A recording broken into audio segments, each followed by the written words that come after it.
Movie Spotlight, our Friday feature, reviewing some of the latest releases at the Korean box office and online. And with me now in the studio, it is our film critics. First, we have with us Jason Bechervaise. Jason, hello, it's good to see you.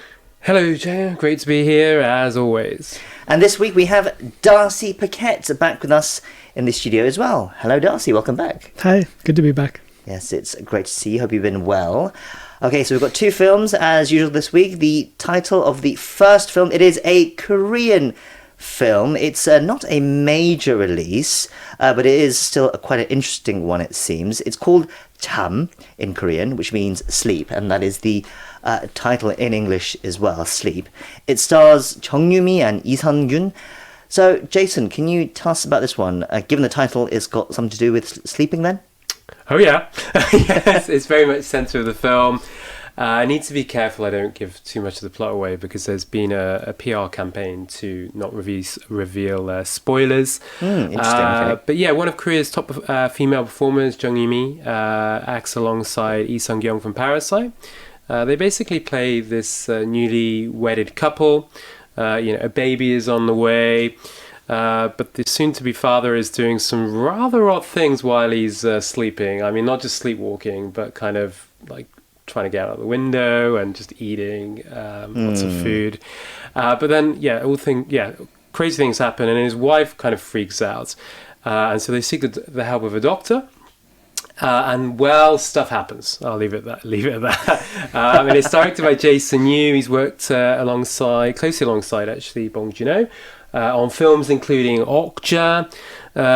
It's his first feature, premiered at the Cannes Film Festival this year in the Sidebar Critics Week, and is also heading to Toronto, so Midnight Madness and Sitges as well. And it's produced by Lewis Pictures, and that company produced also Okja actually, so there's a connection there, and also Voice of Silence, which was also an impressive feature debut. So that's it in a nutshell. Okay, so Darcy, let's dive straight in with your thoughts on this film. Given the Bong Joon-ho connection, the fact that it has screened at a number of festivals, there must be some anticipation surrounding this film. Does it live up to it? Yeah, I think so. It depends on how much anticipation you come into this film with, right. Because, the name Bong Joon-ho comes with obviously a lot of weight, and we shouldn't expect this to be kind of a second Bong Joon-ho or anything like that, but it's a film that I think becomes more interesting as it goes along. It's told in 3 different chapters. And chapter 1 is an interesting setup, but it's also, fairly one note in terms of its dynamics. Like you can kind of see where it's going. It just kind of progressively kind of steps up. And there aren't too many surprises, I would say, in part 1. But in part 2 and then part 3, it gets a bit more interesting. It's a bit less predictable. The characters develop in ways that you might not expect. And so it's in that sense, it does offer something somewhat new. The style, I think, is somewhat similar to what we're familiar with a lot of Korean thrillers, and of course, thriller is a genre that Korean cinema does really, really well. I have to say the acting is really, really strong, which isn't a surprise given the track record of the 2 main stars. Yeah, Jung Eun-mi is one of my favorite actresses, and she's always fantastic, but no exception here. It's a different kind of role for her that she usually plays, and Lee Sung-kyun really brings a lot to the role as well. It could have been less interesting, I think, with another actor. Generally it's really well executed, really well acted. It's a tricky film to talk about because you just there's a lot I could say about it, but I don't want to. You can't spoil it. I can't spoil it. I was going to say you guys are very carefully dancing around the details, and doing a good job about that. But yes, Jason, what did you think of it? You attended the film premiere as well, right? I did, and it was a really well-received premiere.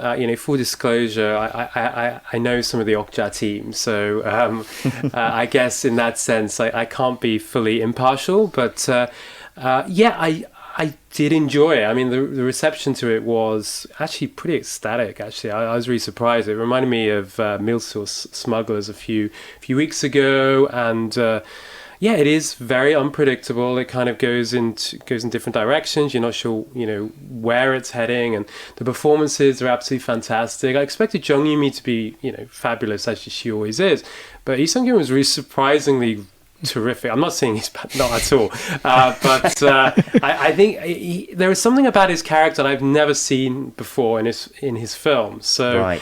It's kind of shedding another layer, which I kind of I really welcomed, and the execution is really interesting. It's almost like kind of a B movie, so it doesn't come across as maybe polished as some other films, because it doesn't have a huge budget.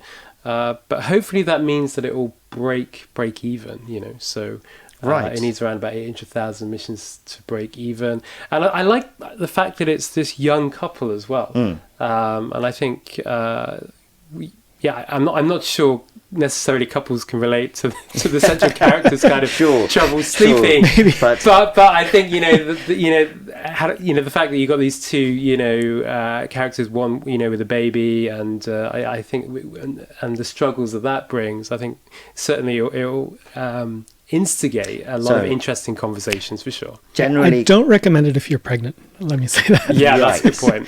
Interesting. Okay, but generally, positive review from both of you. How is it performing at the box office? Actually, I mean, it's funny. It's at number one at the box office, so in that sense, it's doing well. I mean, this is kind of a quiet time, though. I mean, we've left August behind. People are going back to school, and yeah, so it's. I don't know. I think they may have been hoping for a little bit more than what they're getting now. Yeah. The question is, how long can it stay? I mean, if it has legs and sticks around for a few weeks and then continues to do well into Chuseok, then it may coast past that 800,000 break-even point. Well, that's what they're hoping for. I spoke to one of the producers, and yes, they're hoping to try and kind of go as long as possible, have some longevity. Because 800,000 emissions is not a huge amount, right. But at the moment it's not easy to meet that target. So, indeed, normally had it open in first place, it would meet that target, because the reactions to the film has been interesting. It's been kind of some really like it, others less so, but hopefully it does perform well considering the generally positive reviews from both of you today. That's Sleep, out now in theatres. Let's move on to our next film now. It's an international release. It is a French romantic drama called One Fine Morning. In Korean, it's called 어느 멋진 아침, and it is directed by the former actress and now much admired filmmaker Mia Hansen-Love. Darcy, can you tell us more about this one? Yeah, I mean, she's a really interesting filmmaker, and excitement continues to build around her career with each new film that comes out. This was released last year on the festival circuit, and so it's arriving in Korea a little bit late. But I mean, over the years, she's made 8 films so far, 8 feature films. I don't know, some of the ones that people may have heard of are Bergman Island, which was her English language film debut from a couple of years ago. She did Eden. She did one called Things to Come, which was released in Korea back in 2016. And yeah, I mean, she gets a lot of festival exposure. I mean, this film, it follows a young single mother played by Léa Seydoux, who's really big in France. She's amazing. Yeah, kind of a French national treasure in her own right. She has an 8-year-old daughter, and then she's also looking after a father who has contracted this neurodegenerative disease. That's a bit of a tongue twister, isn't it? Neurodegenerative disease. And yeah, so she has all these responsibilities. She works herself as a interpreter, translator, but and then one day, just sort of by chance, she bumps into an old friend, and they've always been kind of friends, I guess, maybe with some tension up to this point, but they do begin an affair, which is problematic because he's married. So the story itself, it isn't hugely unordinary, or right, sure. It's the kind of events that a lot of people experience at some point in their lives, sure, or can experience potentially. But But yeah, I think in terms of just the filmmaking and the acting, it's kind of excited a lot of people, I think. Sure, it is a somewhat familiar story. But Jason, what do you think of it? Yeah, no, it's really, really interesting because, Darcy's talked about the story, and you've got this female character, and it's tough for her. She's raising this 8-year-old girl, and her father is quite sick, and they're moving him from one home to another, and but it actually focuses quite heavily on the relationship that she has with this man, and so she's kind of channeling all this kind of the difficulties that she's facing and into this kind of relationship. And I think for me that was quite refreshing because but it's also quite comical as well, the dialogue, and it's very, very French, it's set in Paris, and I mean, I've been to Paris, and I didn't have a great time there, but I was robbed. Right. Yeah, I was robbed, but actually, having watched this film, I was like, actually, I kind of want to go back. And, they're drinking wine, having these really interesting conversations. And the film is, in a way, very ordinary. It focuses on these kind of ordinary aspects of their lives that we can all relate to. Sure. The performances are absolutely fantastic. I mean, Lea Seydoux is just truly amazing. And yeah, it's just really enjoyable. And it was an interesting contrast watching Sleep, which is very Korean, and watching One Fine Morning, which is very, very French. Right, okay.